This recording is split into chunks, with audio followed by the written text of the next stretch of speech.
ঘরোয়াভাবে সুন্দরবন থিমে পরিমণি পালন করল তার ছেলে পূর্ণের জন্মদিন। যদিও প্রতি মাসে জন্মদিন পালন করা পরিমণির জন্য নতুন কিছু নয়, তবে প্রতি মাসের জন্মদিনে এক ধরনের থিম রাখার চেষ্টা করেন পরিমণি।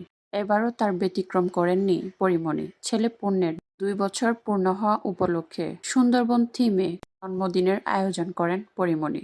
প্রতিবারের মতো বিশালভাবে জন্মদিন পালন না করলেও খুবই ঘরোয়াভাবে এবং কাছের মানুষদের নিয়ে তিনি তার ছেলে পূর্ণের জন্মদিন পালন করেন। ছেলে পূর্ণের পাশাপাশি মেয়ে পিয়ন্তিকেও দেখা যায় পূর্ণের জন্মদিনে।